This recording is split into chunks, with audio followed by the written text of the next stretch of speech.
Tonight, a powerful earthquake hits central Japan, triggering tsunami warnings and trapping people under rubble.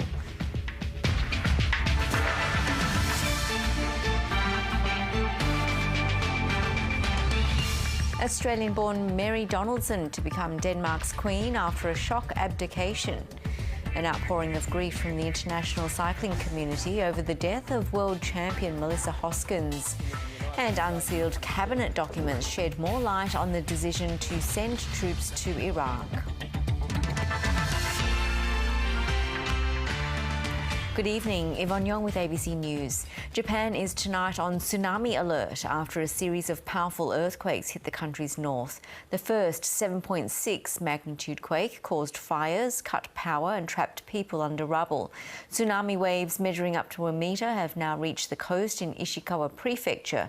There were fears waves of up to 5 metres could hit Noto, but in the last half hour, authorities have downgraded a major tsunami warning to tsunami warning for that region.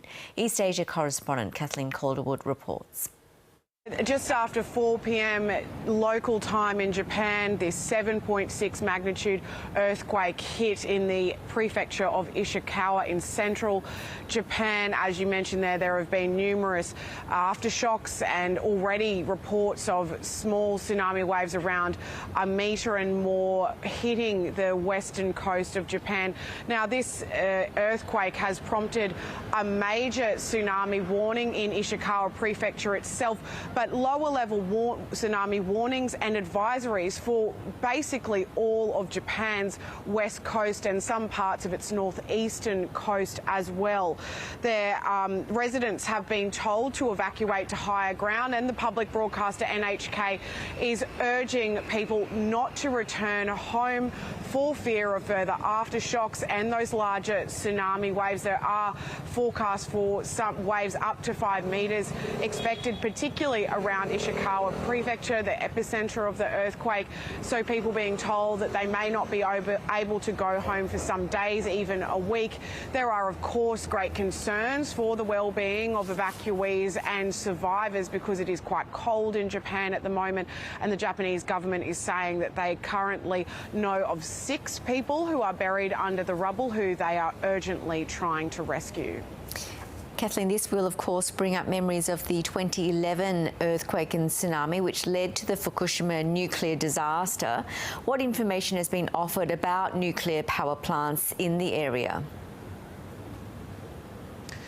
Well, look, of course, authorities in Japan are extremely alive to the anxieties that the Japanese public would feel in the face of another major earthquake. This earthquake, while significant, is not as strong as that 2011 earthquake which killed thousands and of course triggered the Fukushima nuclear disaster. But the individual power companies have been quick to say the status of the various nuclear power plants, but the government has advised that so far no abnormalities have been reported at any nuclear power plant in Japan. Now, in saying that, 30,000 homes in the Ishikawa prefecture are currently without power.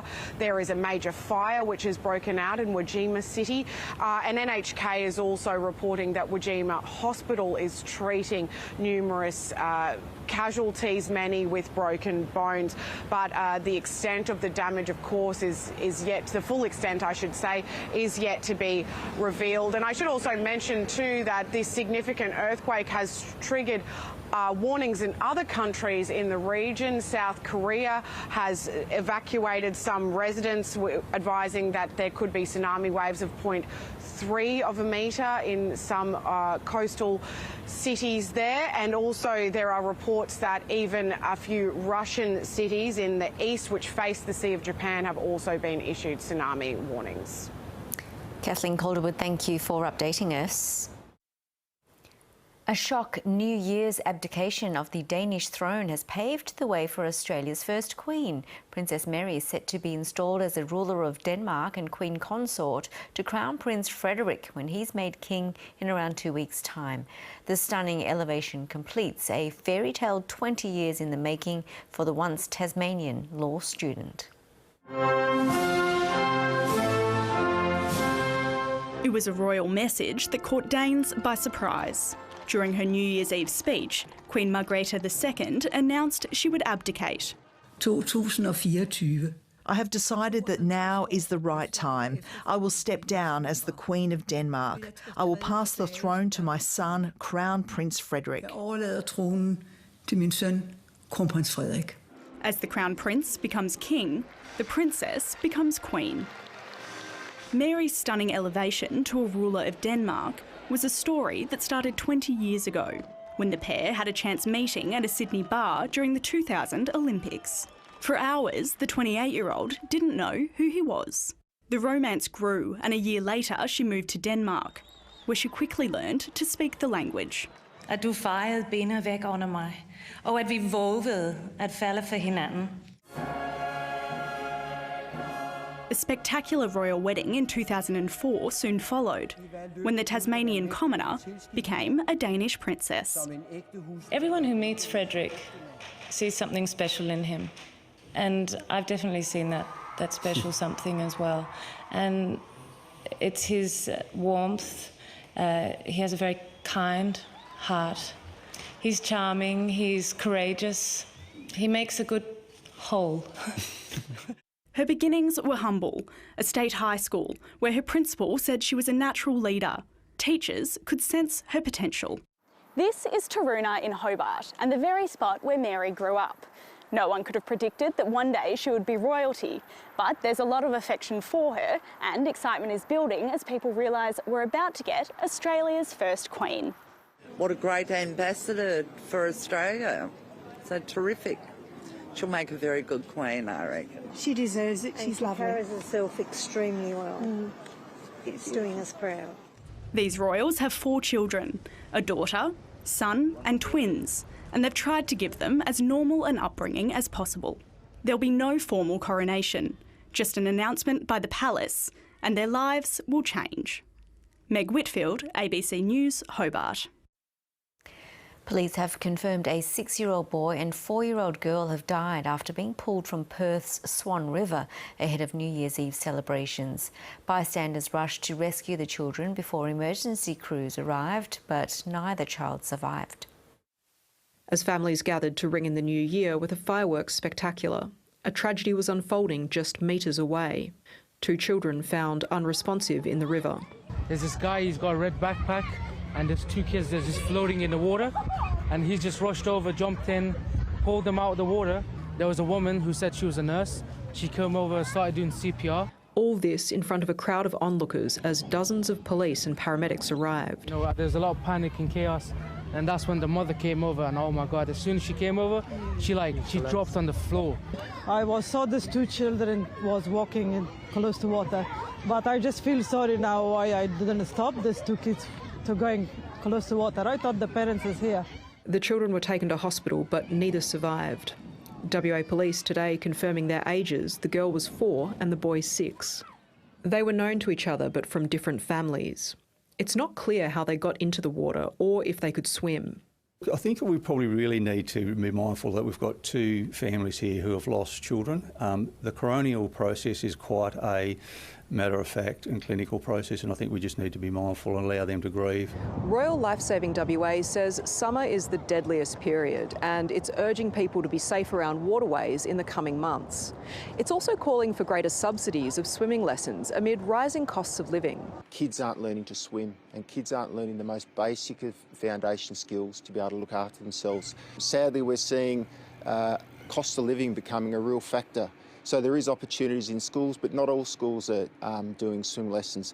And often the swim lessons is still the cost of the getting into the pool, there's still the cost of the bus. Royal Lifesaving Australia says rivers and creeks made up 13% of all drowning deaths in WA in the 12 months to June. Rebecca Trigger, ABC News. There's been an outpouring of grief and tributes from the international cycling community over the death of world champion cyclist Melissa Hoskins. Police say the 32-year-old was hit by a car outside her Adelaide home on Saturday night and later died in hospital. Her husband, fellow international cyclist Rowan Dennis, has been charged over her death. a champion rider whose death has devastated the cycling community. She was one of those energetic people that had the charisma that drew everybody in towards her. A 2015 world champion and a two-time Olympian, Melissa Hoskins was a cycling star, both in the velodrome and on the road. But her life was cut short when she was struck by a car outside her home in Adelaide, dying in hospital on New Year's Eve. Her husband, fellow world champion cyclist Rowan Dennis, has been charged with causing her death by dangerous driving. It's still subject to investigation, so at this point in time it's too early to make any comment about that. Miss Hoskins was no stranger to the track podium, but conquered her weaknesses to become Queen of the Mountains in 2015. Best way to get a great result out of Mel Hoskins? Tell her she wasn't good enough. Tell her that she couldn't do it, and she would prove you wrong invariably. Fellow Olympian Anna Mears paid tribute, saying, "I have a very heavy heart. This is a very difficult and tragic time." While national body Oz Cycling said Melissa, a mother, daughter and wife, was also a champion cyclist who thrilled and inspired us with her exquisite skills. In an interview in 2012, Melissa spoke about what motivated her to find success. My coach once said to me, "You've got this opportunity to do something extraordinary and the rest of your life to be ordinary." So, Miss Hoskins married Mr Dennis in 2018 and had 2 children. Her husband only recently retired, ending a career that included Olympic medals and a Tour de France stage victory. The 33-year-old has been bailed to appear in the Adelaide Magistrates Court in March. Ethan Ricks, ABC News. Queensland's southeast is continuing to be pounded by wild weather. The Gold Coast is on high alert after slow-moving thunderstorms dumped more than 500 millimetres in some parts. Homes have been flooded and there have been 10 swift water rescues. Authorities are warning residents to stay home over the next 12 hours with more extreme weather on the way. Gold Coast residents rang in the new year with flooded homes, rising rivers. And that's the highest it's been for a while, isn't it? And emergency alerts. We've responded to 10 swiftwater rescue incidents since 6 a.m. this morning. We're seeing landslides occurring on our roadways. We're seeing washouts. The lightning strikes put on a show that outclassed any fireworks, and the rain kept rolling in to 2024. We thought things were going to be a little bit brighter, but unfortunately we've copped over 100 mil of rain here in 24 hours. Dennis Fogarty is still cleaning up from last week's tornado. If the rain stays like this, we're okay, but if it intensifies again like it did last night, then yeah, there'll be some large amount of concern. The Bureau predicts rapid river rises will continue for areas like Pimpama, that's already seen more than 370 millimetres of rain. Springbrook National Park has had a whopping 380 mils. We've got so much in the hill, the runoffs will continue to go. So, and there may be other roads that are going to come under. I can't express the importance of people to stay at home over the next 12 hours and stay off the roads whilst we see this rain event occur in the scenic rim and Gold Coast. This heavy dumping of rain is the last thing the disaster-weary Gold Coast needed after wild storms hit the region over Christmas, and it's far from over, with heavy falls expected to linger. We could see rainfall coming down quite heavily in 6-hour periods, so from around 80 to 160 millimetres is possible, and potentially some more intense bursts of rainfall. About 14,000 homes are still without power and could be for days with crews stood down. We have Energex crews that are in place and are ready to get back to work as soon as the conditions are safe to do so. Mother Nature, this time round, she's not predictable at all. And is continuing to test exhausted Gold Coast communities. Mark Rigby, ABC News, Gold Coast. It was labelled the biggest loophole in Australian healthcare history by the Federal Health Minister, but today it's been pulled shut. A nationwide crackdown on disposable vapes is now in force, aimed largely at curbing skyrocketing rates of teenage vaping in Australia. A resolution for some already up in smoke. Have you vaped today already? Yes, I did in the morning. But a national crackdown could kick the habit. I don't know, I still reckon I'll be able to get it. They'll still sell it somewhere. By the end of 2024, we're hoping it's going to be a much more difficult situation to get your hands on a vape than it is right now. Right now, we absolutely have a free-for-all where corner shops are just disregarding the law and selling them to young people. From today, the importation of all single-use vapes is banned. From March 1st, the importation crackdown broadens to all other non-therapeutic vapes, including refillables. Retailers can still sell nicotine-free vapes, but only to run down stocks. All doctors and nurse practitioners can now prescribe nicotine vapes to help smokers quit. Therapeutic vapes, shrouded in plain packaging, can only be purchased in pharmacies. It will put more strain on our workload, but I am sure that pharmacists will gladly step up and assist patients everywhere. Despite it being illegal for retailers to sell vapes with nicotine, these are widely available. The government's next step will be to make commercial supply an offence. That's when we'll start to see vapes vanishing from shops. I think that black market is going to be increasingly one that's dominated by organised crime, because it's much easier to stop your local friendly vape store. The education sector is expecting the ban to bring challenges. We are concerned about the behaviours that we might see from our children, because what we now have is another generation of nicotine addicts, and going through that withdrawal. A public health problem it's hoped will this year run out of puff. Emily Lawrence, ABC News. A previously secret document released for the first time today shows how Australia came to join the US-led invasion of Iraq in 2003.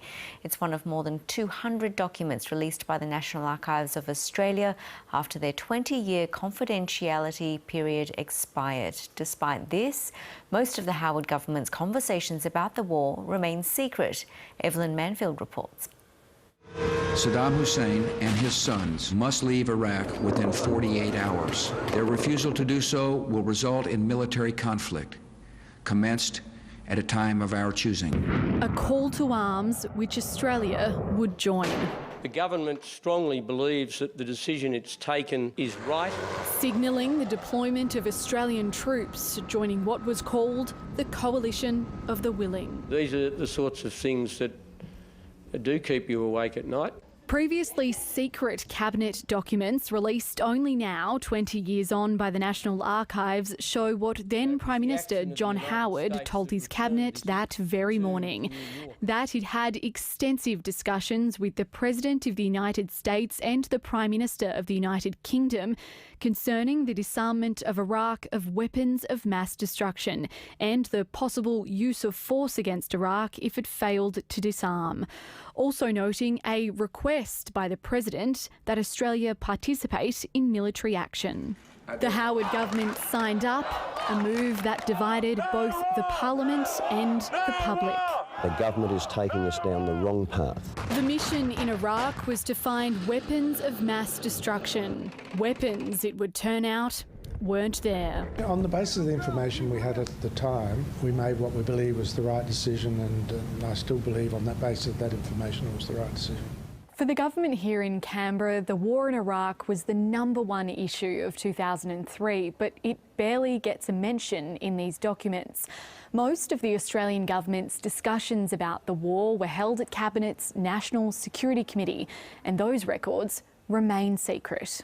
What we hope to see in due course is release of those records, which will help to give a fuller picture. As with 2023, Indigenous affairs were in the spotlight in 2003. The Aboriginal and Torres Strait Islander Commission, or ATSIC, under review and later dumped. On ATSIC, I think we made the wrong decision. It would have been better for Australia for ATSIC to continue. Records also show Cabinet discussed but didn't support an emissions trading scheme after the PM met with industry leaders. In the year to follow, John Howard would be re-elected for a 4th and final term. Evelyn Manfield, ABC News, Canberra. The arrival of the new year has been marked by the Royal Australian Mint in traditional style, with the pressing of the first coins of 2024. Hundreds of numismatists or coin collectors and enthusiasts lined up outside the Mint, keen to get their hands on the first dollar coins featuring the effigy of King Charles. Hundreds of coin enthusiasts were up bright and early this morning, hoping to have the honour of minting the very first coin of 2024. And it looks like we've got a winner. 12-year-old Isabel Zaharis was the lucky winner of this year's ballot. I didn't think it was my number, and then I was like, wait, but that is my number. Does that mean I got the coin? Making an early start for the journey from home in Wollongong. There was a lot of shaking the bed at 6:45 this morning to get her awake to get here. So, yeah, not earlier either. In collaboration with the Australian Space Agency, this year's coin theme is out of this world. Yeah, it's going to be great that, you're going to be at the shop and you get a dollar coin, and it's going to be about Australia and space. That's a rare opportunity to have people appreciate a little bit about what's going on, incorporate and experience a little bit of what we're doing. Celebrating Australia's advancements in the Great Space Race. It certainly captures some elements like the moon landings, from Moon to Mars, the Australian Space Agency, rovers, the first satellites that Australia had, which actually was launched in 1967. New coins that for the first time will feature the effigy of King Charles. Today is an opportunity for the public to get a coin that's got King Charles's effigy on it, which is really quite special. So there were several hundred people that were lined up out there. Another new year, welcoming exciting new change. Ethan French, ABC News, Canberra.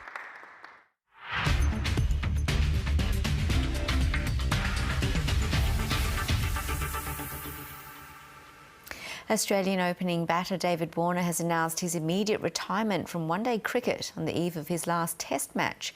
Warner was the top scorer for Australia during the recent World Cup, but says he's retiring from Test and one-day cricket with no regrets after a career with many ups and some downs.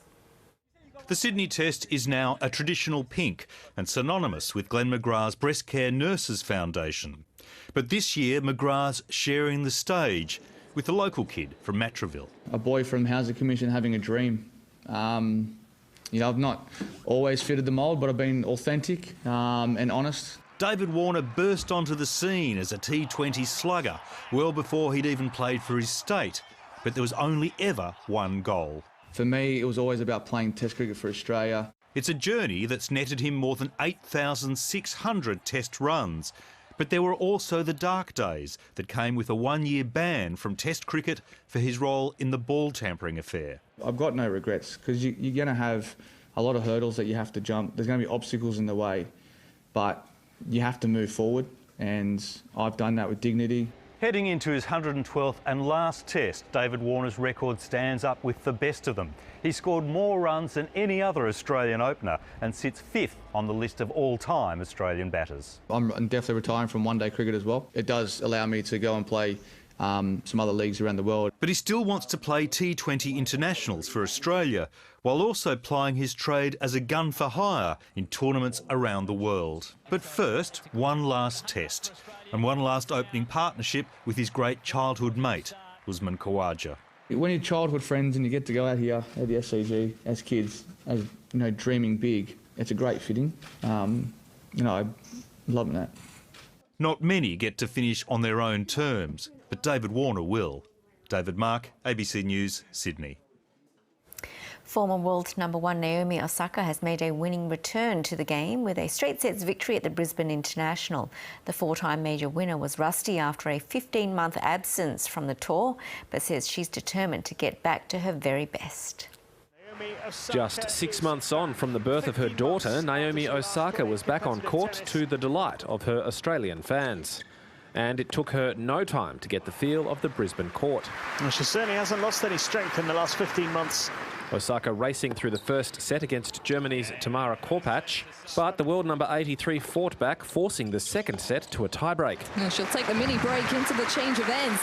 But Osaka dug deep, progressing to the second round where she'll meet former number 1 Karolina Pliskova. Naomi Osaka is back in business in Brisbane. The new mother full of love for her fans. the last couple years that I played before, I had my daughter. I didn't return as much love as I was given, so I really feel like that's what I want to do in this chapter. There was plenty of love for Novak Djokovic in Perth last night as Serbia started its United Cup campaign. The 24-time Grand Slam champion and world #1 blasting his way into the new year. Although his Chinese opponent Zhizhen Zhang put up some resistance. Oh, he made it. Magnificent pass, but a bit of volley. It wasn't enough, however, Djokovic winning comfortably. The 2024 season off to a brilliant start for Novak Djokovic. A strong start also for the #1 woman, Iga Swiatek, crushing Sara Sorribes-Tormo. Oh, what a combo. Swiatek's domination from the baseline, giving her opponent no time to settle in the Perth sunshine.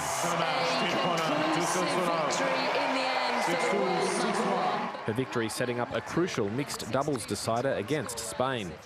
In Sydney, Norway kept its hopes alive, coming from behind to beat Croatia. Kasper Ruud impressing in his singles match against Borna Koric, before teaming with Ulrike Akiri to claim a win. Garrett Mundy, ABC News. In men's A-League soccer, the Wanderers have defeated Macarthur 3-1 to take the latest derby in Western Sydney. Wanderers led inside 3 minutes after Marcus Astinson found the back of the net for the opening goal of the game. Aidan Simmons added a second minutes later before Jake Holman pulled one back for the Bulls. The result marks the third straight loss for Macarthur. And in Gosford, Marco Tullio scored twice for the Central Coast Mariners in their 4-2 win over Perth Glory.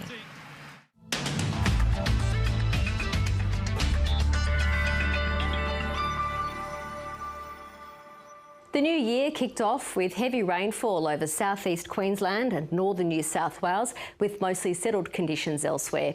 This trough off the coast of Queensland brought rainfall totals in excess of 100 millimetres today, while another trough that stretches from WA through the Territory and right down to New South Wales is triggering rain and the odd storm. Tomorrow's forecast, and starting in Queensland, where heavy rain is likely again along the southeast coast, there'll be severe heatwave conditions in the north and west of the state, 26 the top for Brisbane. In New South Wales, thunderstorms and flash flooding is possible along the far north coast. Across the state, daytime temps will be below average, cloudy in Sydney, 29. In Victoria, heavy falls with a chance of hail and strong winds in the north. There's a high chance of showers for Melbourne with a top of 26 degrees. Mostly settled conditions in Tasmania. The east could see some light showers. A cloudy day for Hobart, 22. In South Australia, severe storms about the southeast and the far northwest. It'll be very hot in the north. A warm day for Adelaide, 31 degrees. In the west, showers and the odd drizzle in the far southwest of the state. Southeasterly winds will take the edge off in Perth, 30 degrees. And up north, extreme heatwave conditions persist. There's a chance of rain in the top end, a 34-degree day for Darwin. That's the latest from ABC News. I'm Yvonne Yong. Have a good evening.